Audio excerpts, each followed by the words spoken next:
दहशतवाद्यांना कल्पनेपलीकडे शिक्षा मिळेल, पंतप्रधान मोदींची गर्जना. दहशतवाद्यांची उरली सुरली जमीनही नष्ट करण्याची वेळ आल्याचा इशारा.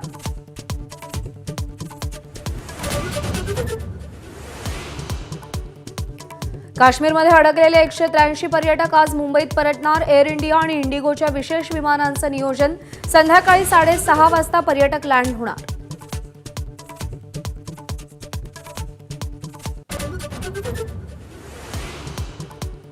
समुद्रसपाटीलगत उडणाऱ्या क्षेपणास्त्राची वेध घेण्याची चाचणी यशस्वी. भारतीय नौदलाच्या INS सूरत युद्धनौकेच्या शिरपेचात मानाचा तुरा. पाकिस्तानशी वाढत्या तणावाच्या पार्श्वभूमीवर चाचणीला महत्त्व. जीव वाचवण्यासाठी आमच्या टिकल्या काढून फेकल्या, अल्लाहू अकबर म्हटलं तरीही अतिरेक्यांनी गोळ्या चालवल्या. कौस्तुभ गणबोटेंच्या पत्नींनी आप बीती सांगितली.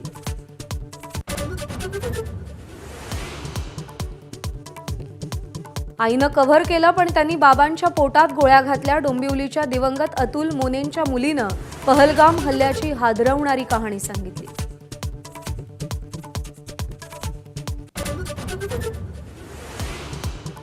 पहलगाममधील हल्ल्यात मृत्युमुखी पडलेले पुण्याचे कौस्तुभ गणबोटे आणि संतोष जगदाळेंवर अंत्यसंस्कार. शोकाकुल वातावरणात अखेरचा निरोप. पुण्यासह देश हळहळला.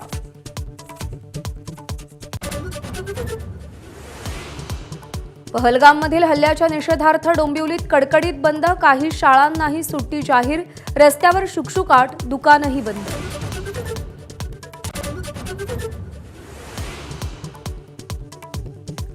भारतानं केलेल्या राजनैतिक कोंडीला प्रत्युत्तर देण्याचा पाकिस्तानचा प्रयत्न.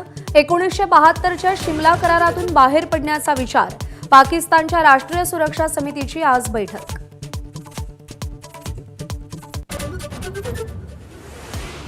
भारतानं युद्धनौका अरबी समुद्रात उतरवल्या. भारत सागरी मार्गानं हल्ला करण्याच्या भीतीनं पाकिस्तानकडूनही उत्तर अरबी समुद्रात आज आणि उद्या युद्धनौकांचा सराव.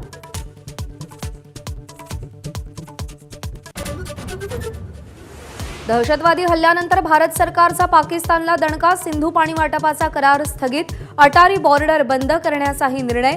पाकिस्तानी नागरिकांना 48 तासात भारत सोडण्याचे केंद्राचे आदेश.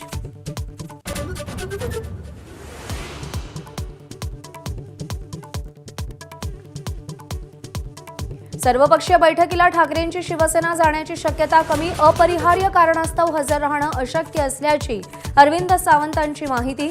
तर बैठकीला जाणार नसल्याची राऊतांची स्पष्टोक्ती. ठाकरे गटाच्या भूमिकेवर आश्चर्य.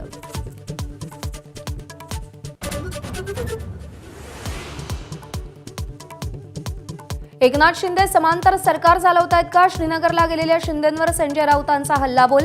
सरकारमधील घटक पक्ष कुरघोडीच्या वादात महाराष्ट्राचा हस करत असल्याचीही टीका. सरपंच संतोष देशमुख हत्या प्रकरणाची पुढील सुनावणी 7 मे रोजी. कराडच्या डिस्चार्ज अर्जावर सरकारी पक्षाकडून बाजू सादर. विष्णू साठेकडूनही डिस्चार्ज अर्ज दाखल.